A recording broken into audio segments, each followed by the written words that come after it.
हाँ, तो वेक्टर्स में हम लोग एक इसका दूसरा एप्लीकेशन देखेंगे जब रिलेटिव वेलोसिटी निकालने वाला क्वेश्चन आता है, मतलब रिलेटिव वाला वेक्टर निकालने का आएगा। जैसे यहाँ पे एक बंदा चल रहा है, ये अपन लोग जैसे जमीन में चलते हैं, ठीक है, यहां से यहां मैं जा रहा हूं और पानी गिर रहा है।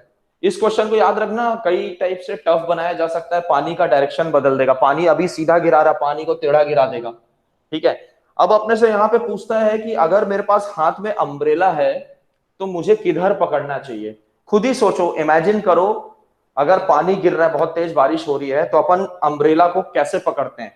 क्या हम अम्ब्रेला ऐसे पकड़ते हैं, क्या हम अम्ब्रेला ऐसे पकड़ते हैं, या क्या हम अम्ब्रेला ऐसे पकड़ते हैं? ये अम्ब्रेला बनाया हो ना मैं, 3 एग्जाम्पल मैंने बनाया है। एग्जाम्पल अपना यही है, मैं यहां से वहां जा रहा हूं, पानी सीधा गिर रहा है, तो मैं अम्ब्रेला ऐसे पकड़ूंगा, ऐसे पकड़ूंगा कि ऐसे पकड़ूंगा, ठीक है। इसमें क्या होता है, यहां पे आता है रिलेटिव वेलोसिटी वाला टर्म। रिलेटिव वेलोसिटी क्यों? क्योंकि मैं भी चल रहा हूं, पानी भी चल रहा है। तो जब दो चीजें with respect to each other move हो रही होती हैं तो रिलेटिव मूवमेंट चेंज हो जाता है। तो जब भी हम लोग चल रहे होते हैं सामने की तरफ, तो ये सीधा गिरने वाला पानी मेरे को सीधा नहीं लगेगा, क्योंकि मैं यहां चल रहा हूं, मेरे को चलते समय पानी लगेगा कि पानी मेरे ऊपर ऐसा गिर रहा है, ना कि ऐसा। असल में पानी गिर रहा है ऐसा। अगर मैं खड़े हो जाऊं तो मैं छाता ऐसे पकड़ूंगा, ये जो बीच वाला बनाया हूं। लेकिन अगर मैं चल रहा हूं तो रिलेटिव वेलोसिटी की वजह से ये पानी मेरे को मेरी तरफ आता हुआ दिखेगा। अच्छा, छाता तुम लोग बोलोगे सर ऐसे भी पकड़ सकते हैं, लेकिन ऐसे पकड़ने में दिक्कत क्या है? देखो, मान लेते हैं एक आदमी की हाइट इतनी है, ठीक है, ये आदमी इतना लंबा है और यहाँ पे इसने ऐसे छाता पकड़ा हुआ है, ठीक है, इतने छाते से ये पानी से बच रहा है और पानी अभी ऐसा सीधा गिर रहा है, ठीक है। तो ये बाजू वाला पानी तो नीचे गिर जाएगा ऐसे, और इधर बाजू वाला नीचे गिर रहा होगा, और अपन चल रहे हैं इस तरफ, ठीक है। और अगर अपनी स्पीड ठीक ठाक होती है, नॉर्मल स्पीड से थोड़ा सा ज्यादा अगर अपन चल रहे हैं, तो क्या होगा, ये वाला पानी जब यहां पहुंचेगा उतने देर में मैं भी चल के यहां तक आ जाऊंगा। अब ये जो पानी है, ये छाता जो अपना अम्ब्रेला है उससे नीचे आ चुका है और मैं चल के उस पानी के पास पहुंच गया, तो मैं भीग जाऊंगा। तो इस चीज से बचने के लिए अपन लोग क्या करते हैं, छाता को ऐसा ना पकड़ के अपन लोग पकड़ते हैं थोड़ा टेढ़ा करके। तो टेढ़ा करके ये छाता कैसा बन जाएगा? अब ये छाता बन जाएगा ऐसा, ऐसा पकड़ते हैं अब अपन छाते को। इसमें बोलोगे सर ये वाला पानी अपने ऊपर गिर सकता है? नहीं गिरेगा, क्योंकि क्यों, मैं तो आगे चल रहा हूं। तो ये वाला जो पानी है, इधर पीछे वाला जो पानी अम्ब्रेला से जो अपने को दिख रहा है कि नीचे आ जाएगा, वो जब तक नीचे आएगा तब तक मैं आगे बढ़ जाता हूं, तो ये पानी मेरे ऊपर नहीं गिरेगा। मेरे ऊपर जो पानी गिर सकता था उसको अब मैं अम्ब्रेला से रोक लिया। तो अपन छाता को चलते समय टेढ़ा करके पकड़ते हैं, ना कि सीधा रखते हैं। खड़े जब है तब सीधा रखते हैं ऐसे, और ऐसा तो कोई नहीं रखता। ऐसा रखोगे तो पूरा भीग जाओगे, मतलब वो छाता होना नहीं होना सब बराबर हो गया। तो यहाँ पे इस टाइप का जब क्वेश्चन आता है तो इसमें यह पूछा जाता है कि अगर एक बंदा चल रहा है और पानी गिर रहा है तो उसको अम्ब्रेला किस एंगल में पकड़ना है, ठीक है, किस एंगल में पकड़ना है और किस वेलोसिटी से या किस डायरेक्शन में उसको पकड़ना है, ये दो चीजें इसमें पूछी जाती हैं। तो अब यहां पे रिलेटिव वेलोसिटी है, तो रिलेटिव वाला टर्म याद करो, अपन लोग रिलेटिव वेक्टर पढ़ते समय ट्रेन वाला एग्जांपल पढ़े थे। जब ट्रेन सामने से आ रही होती है तो दोनों की वेलोसिटी ऐड हो जाती है। तो बेसिकली अगर एक ट्रेन ऐसे जा रही है, दूसरी ट्रेन सामने से आ रही है, इसकी वेलोसिटी va है, इसकी वेलोसिटी vb है, तो रिलेटिव वेलोसिटी कैसे निकाले थे? अगर vab मेरे को निकालना है, मतलब velocity of a with respect to b, तो अपन इसको लिखते थे va minus minus of vb। ये माइनस ऑफ vb क्यों लिखा मैं? क्योंकि ये अपोजिट डायरेक्शन में आ रही थी ट्रेन। तो अगर va मेरा पॉजिटिव है तो vb नेगेटिव हो गया, तो ये फाइनली अपना बन जाता है va प्लस vb। और इसी की वजह से अपने को सामने वाली ट्रेन बहुत फास्ट लगती है, क्योंकि उसकी स्पीड तो मुझे दिख ही रही है, साथ में मेरी स्पीड भी ऐड हो गई, तो दोनों स्पीड ऐड हो जाती है। तो इसलिए याद करो कि जब रिलेटिव वाला टर्म निकालते थे तो अपन va minus minus of vb करते थे। और ये मैंने एक ट्रिक बताया था कि हमेशा जो दूसरा वेक्टर है उसको क्या करोगे, दोनों में से किसी एक वेक्टर को उल्टा रख दो, ठीक है। तो अब अपन ये दोनों का वेक्टर का नाम दे देते हैं कुछ, ये vm नाम दे दे रहा हूं मैं इसको, मतलब वेलोसिटी ऑफ मैन, मतलब ये बंदा ऐसे जा रहा है, मैन है ये हो गया velocity of rain drop, velocity of, इसको वी आर बोल रहा हूं, ये नीचे गिरने का होगा। दोनों में से कोई भी एक वेक्टर उठा के उल्टा करके रख दो कहीं पे, तो जो भी उल्टा करना चाहते हैं, मान लो खुशी बोलती है कि अपन ये वी आर को उल्टा करेंगे, तो वी आर को उल्टा करूंगा तो ये कैसा दिखेगा, वीएम तो ऐसा ही है, वीएम को नहीं बदल सकता, तो मैं वीएम ऐसा और वी आर ऐसा है, इसको अगर मैं उल्टा करके यहां रख दूं तो ये दिखेगा मेरे को ऐसा, ये मेरा हो गया माइनस वी आर। और ये माइनस वी आर रखने के बाद मेरे को कुछ पोजीशन कुछ ऐसा दिखता है, ठीक है, कहीं भी रख सकते हैं ना, मैंने बताया था कि अगर उसका मैं मैग्नीट्यूड चेंज नहीं कर रहा हूं, मतलब ये कितना लंबा है उसको चेंज नहीं कर रहा हूं, और इस डायरेक्शन को चेंज नहीं कर रहा हूं, तो उसको मैं उठा के कहीं भी रख सकता हूं। आयुष बोलेगा सर मेरे को यहां नहीं रखना है, मैं इसको यहां रखना चाहता हूं, तो अपन वो केस भी देखते हैं। ये पहले मैं रखा वीएम को उठा के यहां, और वी माइनस वी आर को उठा के यहां रख दिया, ये ठीक है। अब देखो इसमें दो केस बन रहा है अपने पास, ये दो केस हैं, पहले ऊपर वाले को देखते हैं। जब मैंने बताया था एक ही पॉइंट से जब वेक्टर्स शुरू होते हैं, ये दोनों वेक्टर्स यहां से शुरू हो रहे हैं, ठीक है, तो इस टाइप के जो वेक्टर्स हैं इसमें अपने को पैरेललोग्राम लॉ ऑफ वेक्टर लगाना पड़ता है। तो parallelogram law of vector means यहां से एक पैरेलल लाइन खींचूंगा मैं, यहां से एक पैरेलल लाइन खींचूंगा, ये दोनों जहां पे क्रॉस करेंगे इसको ज्वाइन कर दिया, this is our resultant velocity, resultant velocity. और इसी से अंदाजा लगाते हैं अपन कि अम्ब्रेला को कैसे पकड़ना है।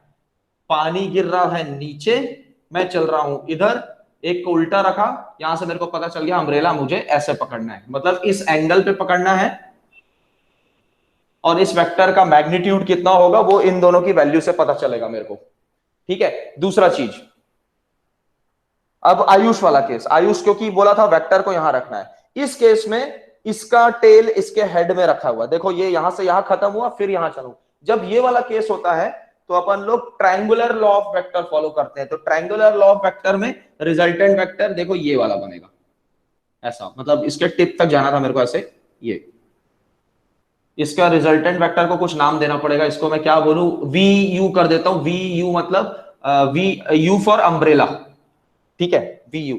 अब ध्यान दो दोनों ही डायग्राम में वी यू कैसा दिख रहा है, ऐसे टेढ़ा दिख रहा है कि नहीं, तो इससे तुम लोग को ये समझ में आना चाहिए डजंट मैटर मैं कौन से वेक्टर को पहले रख रहा हूं, किसको बाद में रख रहा हूं, कैसे रख रहा हूं, अल्टीमेटली मेरा रिजल्टेंट वेक्टर सेम वही आता है, सेम लेंथ का आएगा, सेम डायरेक्शन में आएगा, ठीक है। तो अब यहां से मेरे को पता चल गया कि अम्ब्रेला किधर पकड़ने का है। एक अगर क्वेश्चन देखें इसका एग्जांपल, जैसे एक क्वेश्चन मेरे पास है जिसमें एक मैन है जो चल रहा है 3 किलोमीटर पर आवर से, और रेन ड्रॉप हो रहा है वर्टिकली बताया हुआ है 4 किलोमीटर पर आवर से, मतलब ये जो मैन की स्पीड है ये 3 किलोमीटर पर आवर है, और ये जो पानी गिर रहा है इसकी वेलोसिटी 4 किलोमीटर पर आवर है, ठीक है।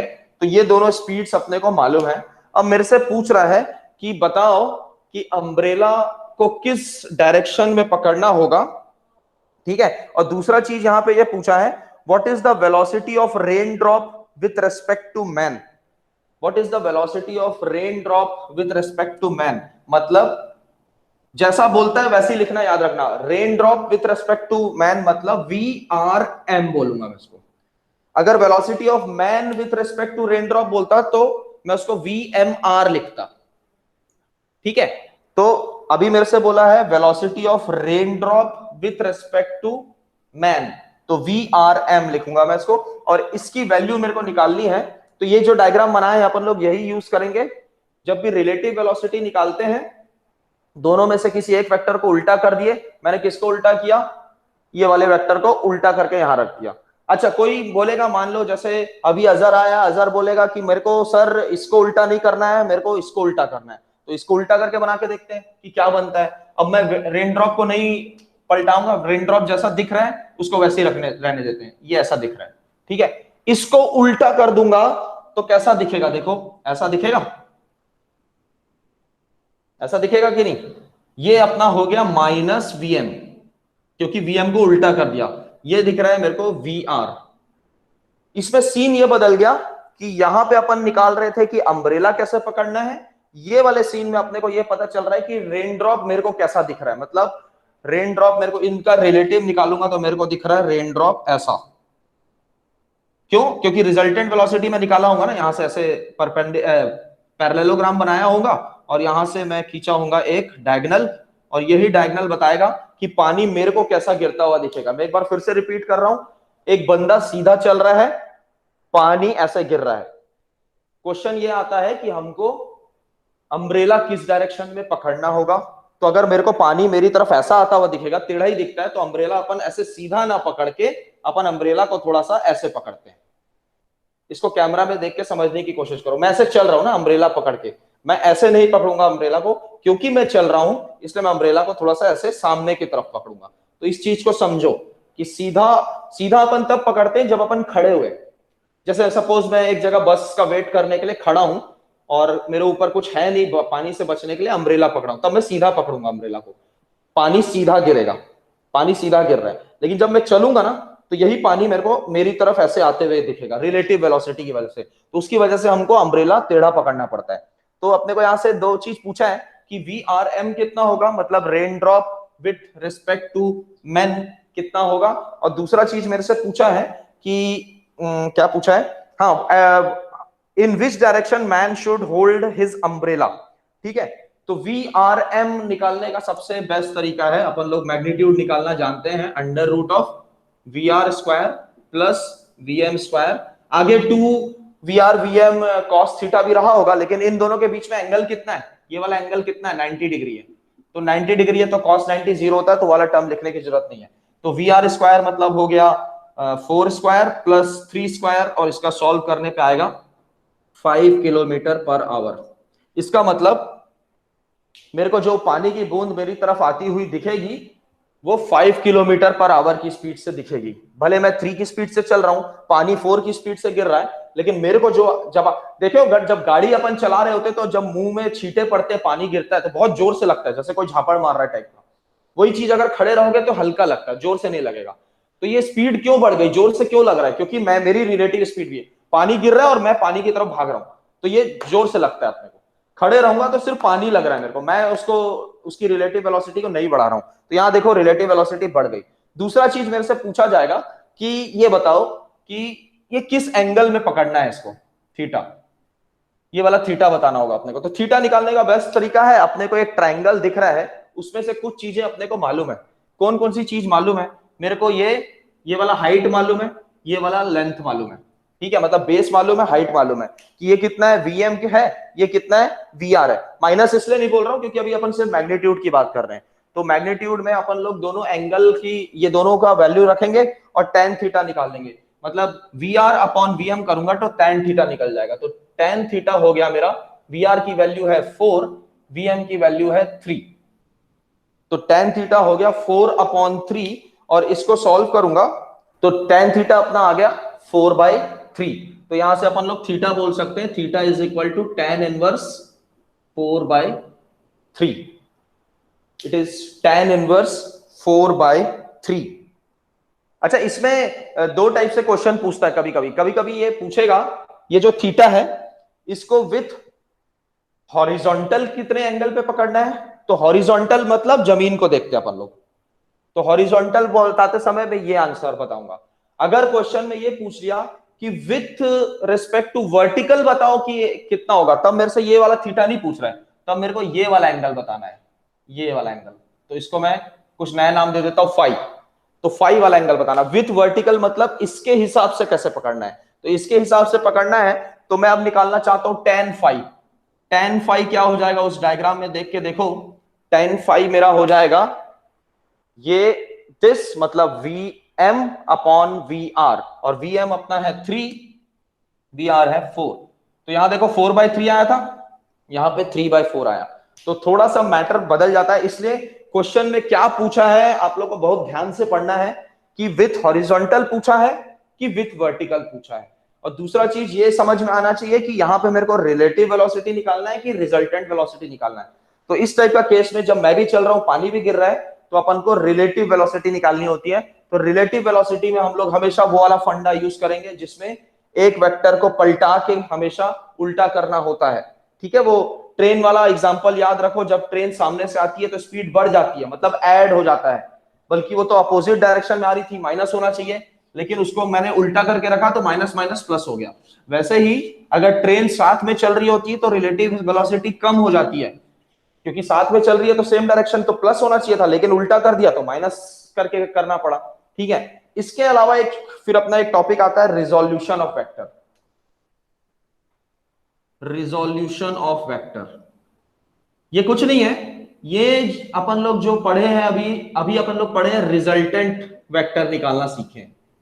रिजल्टेंट वेक्टर जस्ट इसका उल्टा है। रिजल्टेंट वेक्टर में मैंने क्या सीखा है, दो वेक्टर्स हैं, मान लो दोनों परपेंडिकुलर ले लिया मैंने, ऐसे दो वेक्टर्स हैं, इन दोनों वेक्टर्स का कुछ नाम दे देते हैं, वेक्टर ए वेक्टर बी। अगर इन दोनों का रिजल्टेंट निकालना है मेरे को तो कैसे निकालना सिखाया हूं मैं, जब एक पॉइंट पे शुरू होता है तो यहां से पैरेलल खींच लिए, यहां से पैरेलल खींच लिए, ये जहां पे क्रॉस किया वहां पे एक डायगोनल बना दिए, और ये जो डायगोनल है यही अपना रिजल्टेंट होता है, मतलब ये इसका रिजल्टेंट आर वेक्टर।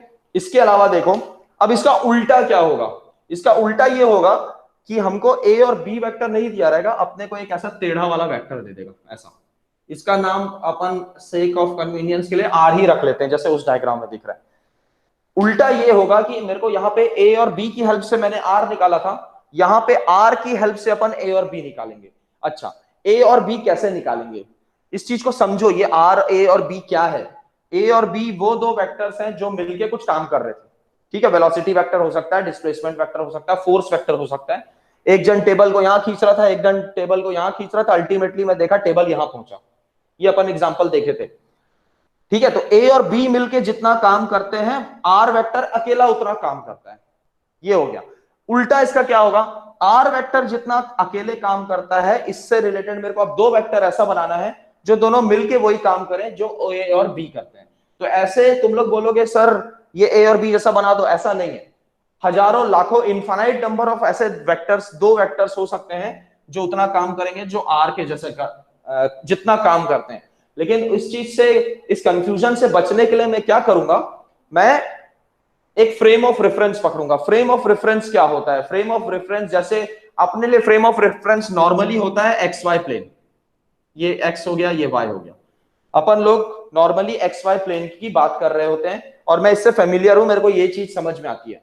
तो जब मेरे को कोई इस टाइप का वेक्टर दिखता तो मेरे को तकलीफ होती है, अरे यार ये तो टेढ़ा दिख रहा है, मैं कैसे बनाऊं, मेरे को तो ये टेढ़ा समझ में नहीं आता, मेरे को ऐसे हॉरिजॉन्टल और वर्टिकल ही समझ में आता है। तो अभी हमेशा अपन क्या करेंगे, इस आर वेक्टर को तोड़ के एक्स और वाई एक्सिस में लाने की कोशिश करेंगे, मतलब ये हो गया मेरा frame of reference. Frame of reference मतलब मेरे को जो चीज समझ में आती है, मैं जिसमें कंफर्टेबल हूं, मैं उसमें लाने की उसको कोशिश कर रहा हूं, उस फ्रेम ऑफ में लाने की कोशिश कर रहा हूं। तो इस आर के मैं दो टुकड़े करूंगा, एक को मैं एक्स डायरेक्शन में ऐसा बना लूंगा, एक को मैं वाई डायरेक्शन में ऐसा बना लूंगा। इसका नाम अपन बोल देंगे आर एक्स, इसका नाम बोल देते हैं आर वाई। कैसे याद रखेंगे, एक्स और वाई से याद रखने के लिए मैंने जानबूझ के आसान नाम दे दिया उसको। आर एक्स मतलब एक्स डायरेक्शन में उसका एक कंपोनेंट, और आर वाई मतलब उसका वाई डायरेक्शन में एक कंपोनेंट। ठीक है, तो ये दोनों मिलके अब अपना एक्स और वाई डायरेक्शन में दिख रहे हैं, मतलब ये दोनों मिलके उतना काम कर रहे हैं जितना आर। अच्छा, इसके अलावा बहुत सारे फ्रेम ऑफ रेफरेंस हो सकते थे ना, मतलब अगर मैं एक वेक्टर यहां बना लेता तो दूसरा वेक्टर मेरे को यहां कहीं बनाना पड़ता है ऐसा, लेकिन ये सी ऐसा टेढ़ा वाला मेरे समझ में नहीं आता है, ये वाला मेरे समझ में नहीं आता है, तो मैं ये ना बना के मैं वो चीज बनाया जो चीज मेरे समझ में आती है, जिसको देखने को मेरी आदत है। अपन लोग ग्राफ में काम किए हुए हैं सब लोग, तो ग्राफ में अपने को एक्स और वाई में काम करने की आदत है, तो ये वाला एंगल को हम नाम दे देते हैं थीटा। ठीक है, तो ये जो कंपोनेंट होगा अगर कितना होगा बताना है तो मैं इसका नाम बोल दूंगा आर कॉस थीटा, और ये आर वाई कितना होगा, आर साइन थीटा। ठीक है, एक दूसरा तरीका भी होता है इसको वेक्टर फॉर्म में रिप्रेजेंट करने का। वेक्टर फॉर्म में कैसे रिप्रेजेंट करते हैं, अपन लोग पहले डिस्कस किए थे, अगर इस डायरेक्शन में एक यूनिट वेक्टर मैं बनाऊं तो उसका नाम अपन लोग रखते हैं आई, और ऊपर कैप लगा देते हैं, कैप मतलब यूनिट वेक्टर, यहां पे लगा दिया एक एरो, इसका नाम होता है जे। तो ये जो आर वेक्टर है इसको अगर वेक्टर फॉर्म में लिखना होगा ऐसे, आर इज इक्वल टू अपन लिखेंगे आर एक्स। अब आर एक्स तो एक वैल्यू हुई, मतलब एक मैग्नीट्यूड हुआ, किस डायरेक्शन में जा रहा है बताने के लिए मैं सामने आई लिख दूंगा। मतलब आर एक्स ये मैग्नीट्यूड हो गया, आई डायरेक्शन हो गया। लेकिन सिर्फ ये अकेला तो है नहीं, इसके साथ ये भी आना है, तो प्लस आर वाई इंटू जे। तो ये यूनिट वेक्टर है, इसका मैग्नीट्यूड 1 है, और जे डायरेक्शन मतलब we are going towards Y direction, I vector means we are going towards X direction. तो एक वेक्टर को रिजॉल्व करना कई जगह काम आता है। ये इसका एक एग्जांपल अभी अपन लोग देखेंगे कहां पे काम आता है। जैसे इंक्लाइंड प्लेन हो गया। इंक्लाइंड प्लेन कैसा दिखता है? इंक्लाइंड प्लेन जैसे हम लोग फिसल पट्टी में हम लोग फिसलते हैं, इंक्लाइंड प्लेन कुछ उस टाइप का दिखेगा। जैसे एक क्वेश्चन है मेरे पास, इसमें बोल रहा है a mass of 2 kg lies on a plane making an angle 30 degree. मतलब देखो एक ऐसा प्लेन है, ये जमीन में ऐसा रखा है, यहां पे 30 डिग्री, ठीक है, और यहां पे एक ऐसा डब्बा रखा है जिसका मास 2 kg है, ठीक है। इसमें बोल रहा है resolves its weight along perpendicular to the plane. इसके इसका जो वेट है इसको मेरे को दो पार्ट में रिजॉल्व करना है। कौन से दो पार्ट में? अब देखो यहां एक दिक्कत है, यहां पे मैं बोल रहा था मेरे को तो एक्स और वाई डायरेक्शन ही समझ में आता है, तो उस पार्ट में करेंगे। लेकिन यहां एक दिक्कत है कि ये जो प्लेन है ये ऐसा टेढ़ा रखा है, तो ये जो फिसलेगा ये ऐसे नीचे ऐसे टेढ़ा फिसलेगा। तो इसमें मेरे को इसका जो वेट है, वेट हमने को मालूम है हमेशा नीचे की तरफ ऐसे काम करता है, मतलब ये mg ऐसा काम करता है हमेशा नीचे की तरफ। लेकिन मेरे से इसने बोला है कि इसके दो कंपोनेंट्स रिजॉल्व करके बताओ। दो कंपोनेंट्स रिजॉल्व करना मतलब ये वाला वेट कितना होगा और इधर जो फिसल रहा होगा वो वाला वेट कितना होगा, ठीक है। तो ये निकालने के लिए मेरे को ये वाला एंगल मालूम होना चाहिए, नहीं तो मैं cos थीटा sin थीटा कैसे बताऊंगा। ये वाला एंगल निकालने के लिए अपन लोग क्या करेंगे, इसको थोड़ा सा बढ़ा के यहां ज्वाइन कर दिया, इसको भी बढ़ा दिया। ये एंगल मैं वैसे याद रखने के हिसाब से बता रहा हूं, यहां पे जो एंगल होता है 30 डिग्री, ये एंगल भी उतना ही आता है 30 डिग्री, ठीक है। अब इसको प्रूफ कर लेता हूं तुम लोग के लिए एक बार कि अब क्योंकि अब मैं यार क्वेश्चन उठा लिया हूं, तो तुम लोग बोलोगे सर ये 30 कैसे हुआ ये बताओ। तो ये 30 कैसे हुआ देखो, पहले तो इस ट्राइंगल का कुछ नामकरण कर लेते हैं अपन। ए बी सी, ये बड़ा ट्राइंगल का नाम रख दिया मैं एबीसी, और ये छोटे वाले ट्राइंगल का नाम रख दिया मैं बीसीडी, ठीक है। अब इन दोनों ट्राइंगल को देखो, यहां पे ये 90 डिग्री है, मतलब angle A B C is equal to 90 degree. और वैसे यहां पे ये छोटे ट्राइंगल में angle B D C is also 90 degree. तो दोनों एक्चुअली अपन ये दोनों ट्राइंगल को सिमिलर है ये प्रूफ करना चाहते हैं। उसके बाद देखो ये वाला एंगल दोनों में कॉमन है, मतलब angle A C B is equal to angle B C D. क्या लिखूंगा मैं आगे? कॉमन, ठीक है। तो एक अब मेरे पास दो ट्रायंगल है, उसमें एक दोनों का एंगल 90 डिग्री है, दूसरा एंगल दोनों का बराबर है, तो तीसरा एंगल भी तो बराबर ही होगा ना। जब दो ट्रायंगल के दो दो एंगल बराबर है तो तीसरा एंगल को तो बराबर होना ही पड़ेगा, ट्रायंगल जो लॉ होता है। तो देयरफॉर अपन बोलेंगे जो थर्ड एंगल है, थर्ड एंगल क्या बचा मेरे पास, यहां पे थर्ड एंगल मेरे पास बचा BAC must be equal to CBD, angle CBD which is equal to 30 degree. इस हिसाब से अपन प्रूफ करते हैं कि ये 30 डिग्री होगा। तो ये एंगल समझ में आ गया 30 डिग्री क्यों होगा। और जिसको मैथ्स का अगर ये सब फंडे याद नहीं है तो हमेशा इसको ऐसे रट के भी याद रख सकते हो कि अगर यहाँ 30 है तो यहाँ भी 30 डिग्री ही बनता है। अब अपन वापस ये सब कचरा मिटाता हूं मैं, और अपन अब इसके दोनों कॉम्पोनेंट रिजॉल्व करते हैं। तो अगर ये 30 है तो जहां एंगल बनता है वहां पे मैं उस कॉम्पोनेंट को कॉस के साथ लिखूंगा। तो ये इसका मास mg cos थीटा लिखना है मेरे को, mg cos थीटा। तो m कितना है 2, g को 10 ले लेता हूं, cos 30 हो जाएगा मेरा √3/2, तो ये आ जाएगा 10√3, ठीक है 10√3। और ये अपन वेट निकाल रहे हैं मतलब न्यूटन में आएगा। अब इधर देखो यहां हो जाएगा mg sin थीटा हो जाएगा, mg sin theta. Sine theta कितना है, m अपना है 2, g है 10 और साइन 30 होता है 1/2, तो 2 कैंसिल, ये आ गया 10 न्यूटन। मतलब 10 न्यूटन इस तरफ काम कर रहा है, 10√3 न्यूटन इस तरफ काम कर रहा है। तो ये बेसिकली हम लोग एक वेक्टर को दो कंपोनेंट्स में रिजॉल्व किए। तो ये इसका एप्लीकेशन बताया मैं कि क्यों रिजॉल्व करने की जरूरत पड़ती है एक वेक्टर को। तो इसका बेसिक याद रखना, एक अगर मेरे पास कोई टेढ़ा वेक्टर है ऐसा, ठीक है। ऑल्दो ये टेढ़ा नहीं था, ये वाला वेक्टर तो mg वेक्टर तो सीधा था, मेरे को ये एक्स वाई एक्सिस में दिख रहा था, जिसकी अपने को आदत है। लेकिन अपने से यहाँ पे परपेंडिकुलर वेक्टर्स पता करने बोल दिया था, मतलब ये वाला वेक्टर और ये वाला वेक्टर प्लेन के हिसाब से पता करने बोल दिया था, इसलिए करना पड़ा। तो कुल मिला के याद रखना, अगर कोई एक टेढ़ा वेक्टर है तो उसके दो कंपोनेंट्स अपन बनाते हैं अपने हिसाब से। अपने हिसाब से मतलब एक्स डायरेक्शन में और वाई डायरेक्शन में। तो ये वाला जो प्रोसेस है जो अपन करते हैं, इस प्रोसेस को रिजोल्यूशन ऑफ वेक्टर बोलते हैं।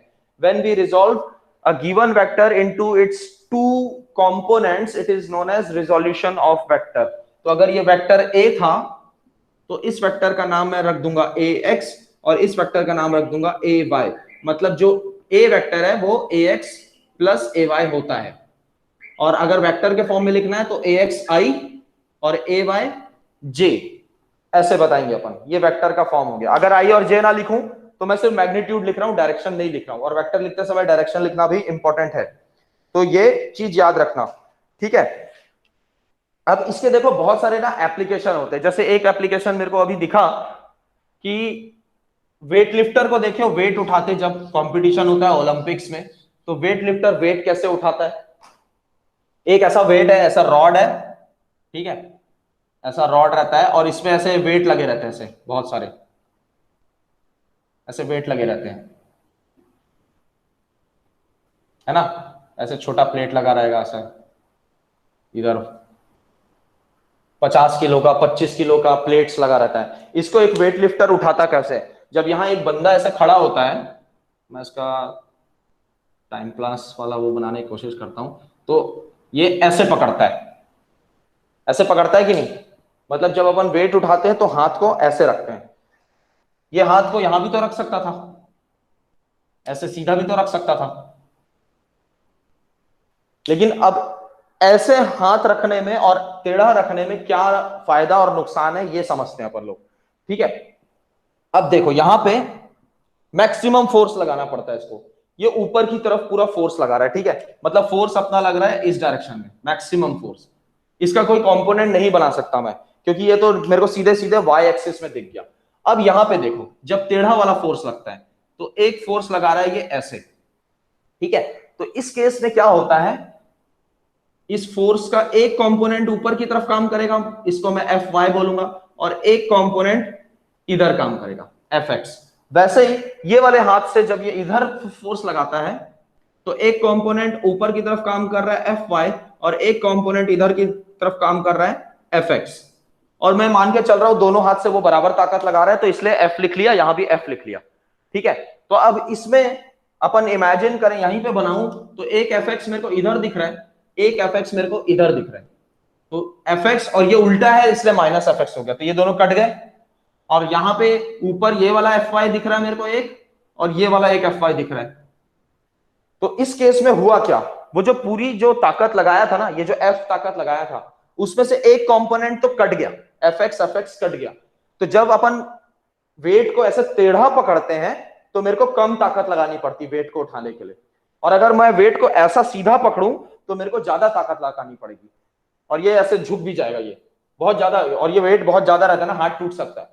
तो सीधा वेट इसलिए कोई वेट लिफ्टर वेट को सीधा ऐसे नहीं उठाता, वेट को हमेशा अपन ऐसे टेढ़ा उठाते हैं, ऐसे ऐसे उठाने में हल्का महसूस होता है, ठीक है। तो इसका रीजन ये है, तो ये कंपोनेंट्स एक दूसरे को कैंसल आउट कर रहे हैं, ठीक है। इसके अलावा 3 डायमेंशन में भी रेक्टेंगुलर कंपोनेंट आता है कभी, तो जल्दी से उसको भी देख लेते हैं। 3 डायमेंशन के केस में क्या होगा।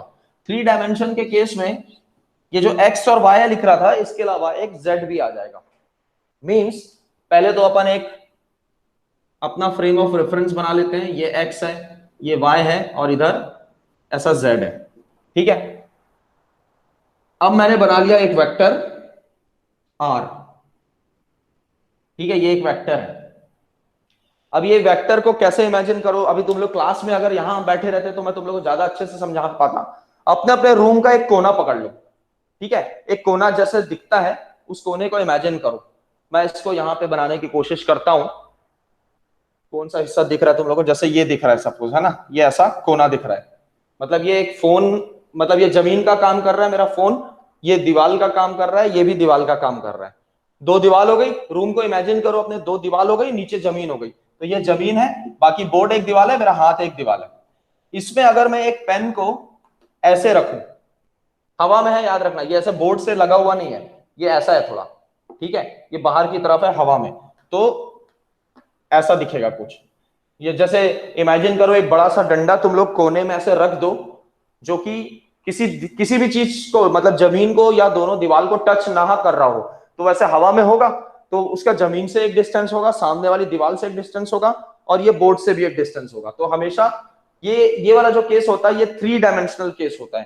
तो इस 3 डायमेंशनल वाले केस में मान लेते हैं कि ये एक्स के साथ बना रहा है एंगल अल्फा, वाई के साथ बना रहा है एंगल बीटा, और जेड के साथ बना रहा है एंगल गामा, ठीक है।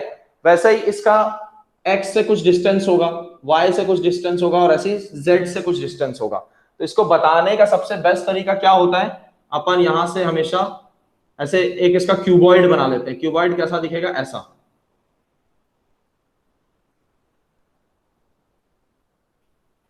ये देखो, ये ऐसा क्यूबॉइड, ये इस क्यूबॉइड का डायगोनल बन गया। मतलब वो अपने रूम के कोने से शुरू हुआ है, जहां तक गया है वहां पे मैं इसका डायगोनल इमेजिन करके एक क्यूबॉइड बना लिया हूं। तो वैसे ही अब जब मेरे को इस वेक्टर आर को रिजॉल्व करके लिखना होगा, तो मैं कैसे लिखूंगा, R X I plus R Y J plus R Z K. ये R X R Y R J क्या हुआ, ये वाला डिस्टेंस हो गया आर एक्स, मतलब एक्स वाला डिस्टेंस, ये ऊपर वाला डिस्टेंस इस डब्बे का डिस्टेंस, ये हो गया आर वाई, ये पूरा डिस्टेंस, और वैसे ये वाला डिस्टेंस हो गया आर जेड, ये वाला डिस्टेंस। तो आर एक्स आर वाई और आर जेड, तो ये नॉर्मली वैसे 3 डायमेंशनल उतना नहीं पूछा जाता, 2 डायमेंशन में अपना काम हो जाएगा, but still you should know when it comes to 3 dimension तो कैसे लिखना है। तो आई जे और साथ में अब के भी लिखना पड़ेगा मेरे को। तो ये हो गया resolution of vector in 3 dimensions, ठीक है। और इसका एक एप्लीकेशन बताया, जल्दी से 2 एप्लीकेशन और देखते हैं, फिर अपन आज की क्लास वाइंड अप कर सकते हैं। और ये इंपॉर्टेंट है ना, मैं याद रखना, ये फिजिक्स सिर्फ ऐसा नहीं है कि अपन लोग को मैथ्स मैथ्स पढ़ना है, थ्योरी थ्योरी डेरिवेशन डेरिवेशन, इसका एप्लीकेशन से रिलेटेड बहुत सारे क्वेश्चंस आते हैं। जैसे अभी मैं तुम लोग को बताया, एक वेट लिफ्टर को वेट उठाते समय वेक्टर का क्या यूज है, ये क्वेश्चन आ सकता है। एक दूसरा क्वेश्चन आता है कि जब अब हम लोग पैदल चलते हैं, तो चलते समय वेक्टर का क्या काम आता है। हम लोग याद रखना सीधे नहीं चलते हैं, ऐसा नहीं चलते, हम लोग थोड़ा सा झुक के चलते, टेढ़ा चलते हैं। तो अगर मेरा पैर बनाने की कोशिश करूं मैं, तो पैर कुछ ऐसा दिखता है अपना, ठीक है, ये ऐसा कुछ दिखता है। ये चलो जूता ही बना लेते हैं, ये जूता है, अपन नीचे जमीन होती है ऐसे, अपन जमीन को ऐसे पुश करते हैं, टेढ़ा चल के पुश करते हैं। तो इसमें क्या होगा, अपन जब इसको पुश करते हैं ना, तो अपन लोग फोर्स ऐसा लगाते हैं, मतलब मैं जमीन को लगा रहा हूं फोर्स इधर, ये मेरा लगाया वाला फोर्स है, जमीन मेरे को इक्वल एंड अपोजिट रिएक्शन के हिसाब से एक फोर्स लगाती है इस डायरेक्शन में। तो अब इस फोर्स का अपन 2 कंपोनेंट बनाते हैं, एक हो गया ऐसा और एक हो गया ऐसा। मान लो ये फोर्स का नाम दे दिया F, तो इसका नाम हो जाएगा Fy, इसका नाम हो जाएगा Fx, ठीक है। तो Fy वो फोर्स है जिसकी वजह से मैं हवा में उड़ सकता हूं, लेकिन मैं उड़ता तो हूं नहीं जब मैं जमीन में चलता हूं, तो मतलब ये फोर्स उतना स्ट्रांग नहीं है कि फोर्स ऑफ ग्रेविटी के अगेंस्ट में जा सकूं। तो ये वाला फोर्स को फोर्स ऑफ ग्रेविटी काट देती, तो अपन ऊपर तो नहीं उड़ पाते, लेकिन ये जो Fx है, इस फोर्स की वजह से मैं आगे बढ़ पाता हूं। तो अपन जमीन पे एक फोर्स लगाए F, जस्ट उसका इक्वल एंड अपोजिट फोर्स जमीन अपने बॉडी पे लगाया F, और उसके 2 कंपोनेंट्स बने Fx और Fy, और इस कंपोनेंट Fx की वजह से हम लोग आगे बढ़ते हैं। तो इसका मतलब यह है कि मैं पूरा उस ताकत से आगे नहीं बढ़ पाता हूं जितना मैं फोर्स F लगाया, क्योंकि अगर ये ताकत काम कर रही होती मैं तो ऐसे उड़ जाता फिर उस डायरेक्शन में, लेकिन अपन उड़ तो सकते नहीं है, तो अपन लोग इस Fx की वजह से आगे बढ़ते हैं।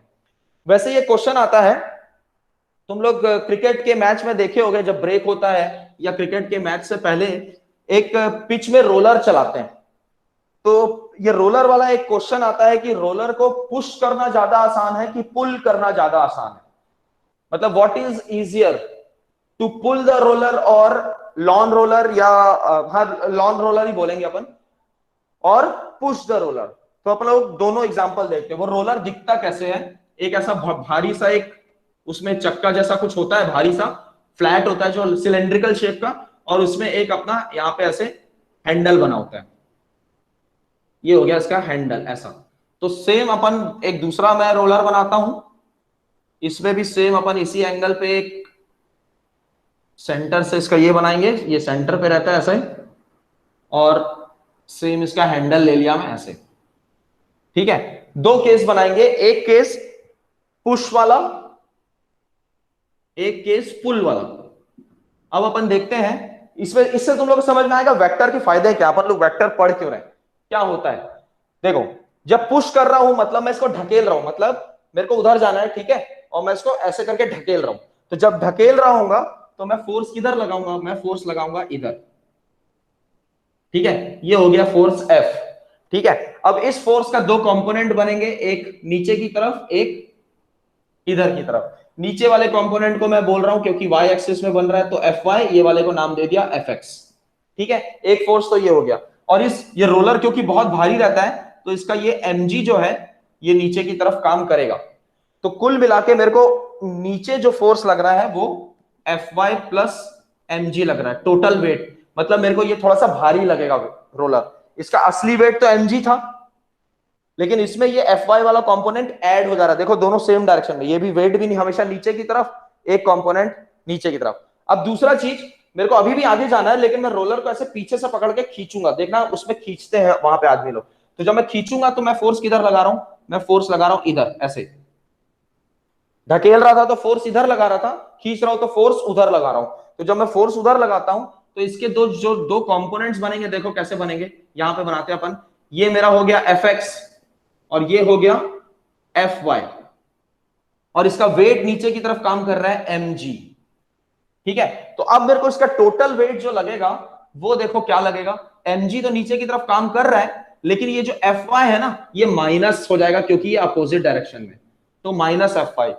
तो इसका वेट मेरे को यहां पे देखो F Y plus M G था तो भारी लग रहा था, यहां M G minus F Y हो गया तो हल्का लग रहा है। तो खींचने का फायदा ये हुआ कि ये जो एफ एक्स है ये तो आगे बढ़ाएगा रोलर को, लेकिन मैं भारी सामान को ढकेलने के बजाय प्रिफर करूंगा हल्के सामान को ढकेलना। ठीक है, और आउटपुट अपने को वही मिलना है, रोलर का वजन तो चेंज होगा नहीं। जमीन पे जो अपन रोलर का काम होता है घास को फ्लैट करना, पिच को दबाना, तो काम तो दोनों उतना ही करेंगे, लेकिन यहां पे मेरे को ज्यादा ताकत लगानी पड़ेगी और पुल करते समय मेरे को कम ताकत लगानी पड़ेगी क्योंकि इसका एपेरेंट वेट कम हो गया। एपेरेंट वेट मींस जितना वेट मुझे लग रहा है, वो भले वो असली में कितने भी वजन का हो, लेकिन जब अपन इसको पुल करते हैं तो mg नीचे की तरफ और एक कंपोनेंट फोर्स का ऊपर की तरफ काम करता है, तो ये दोनों एक दूसरे को कैंसिल कर देते हैं। तो इसकी वजह से मेरे को ये थोड़ा सा कन्वीनियंट लगता है इसको पुल करना। So that is why we can say that it is easier to pull a lawn roller than to push it. तो हमेशा पुल क्यों करते हैं लोग, पुश क्यों नहीं करते, ये पूछा जाए तो तुम लोग ये वाला एग्जांपल दोगे। ठीक है, इसके अलावा ऐसे ही एक चीज पूछा जाता है, एक लास्ट एग्जांपल, कि चिड़िया के उड़ते समय वेक्टर का क्या रोल रहता है। ये सारे तुम लोगों को मैं वो एग्जांपल्स बता रहा हूं, याद रखना जो एग्जाम में आते रहते हैं ना, लगातार ये क्वेश्चंस आते हैं कि चिड़िया जब उड़ती है, तो चिड़िया तो मैं शायद बना नहीं पाऊंगा, मेरी ड्राइंग अच्छी नहीं है, लेकिन चिड़िया अपन मान लेते हैं ऐसे उड़ रही है, ऐसे दो लाइन बना लिए, मतलब ये ऐसे उड़ती है ना चिड़िया, तो ये अपन ये दो लाइन ऐसे, ये चिड़िया है और ये इसके ऐसे पंख हैं, पता नहीं चिड़िया जैसा तुम लोग को दिख रहा है कि नहीं, लेकिन ये चिड़िया उड़ रही है। ठीक है, तो ये जब उड़ती है तो ये देखो ये दो फोर्स लगाती है, एक फोर्स इधर लगाएगी, एक फोर्स इधर लगाएगी, ऐसे दो फोर्स लगाती है। ठीक है, तो जब ये दोनों फोर्स यहां पे एक दूसरे को ऐसे क्रॉस करेंगे तो इन दोनों का एक कंपोनेंट यहां बनता है, देखो कंपोनेंट बन रहा है, इसका just equal and opposite component एक ऊपर की तरफ बनेगा। और यही वो जो कंपोनेंट होता है जो एक चिड़िया को लिफ्ट करने में हेल्प करता है। जब वो फ्लैप अपना जो विंग्स का जो फ्लैप है उसको फड़फड़ाती है ना, तो इसकी वजह से ये ऊपर की तरफ उड़ पाती है। ठीक है, मतलब या इसको अपन ऐसा भी देख सकते हैं कि ये वाला ऐसा ना बना के मैं सिर्फ यही वाला एरो बना देता तो ज्यादा अच्छा रहता। जब ये विंग्स अपना वो फ्लाई कर रही है तो ऐसे दो कंपोनेंट्स मिले जिसकी वजह से अपने को एक ऊपर एक पुश मिलता है, और वो इतनी तेजी से अपने विंग्स को फ्लैप करती है कि अपने को एक नीचे से पुश मिलता है ऊपर की तरफ, जिसकी वजह से वो चिड़िया उड़ पाती है। तो ये भी एक वेक्टर का एक एप्लीकेशन है, ठीक है। मतलब ये इधर फोर्स लगाई जिसको मैं पहले बनाया था, इसका इक्वल एंड अपोजिट एक फोर्स यहां लगा, उसकी वजह से अपने को एक ऊपर की तरफ पुल मिला।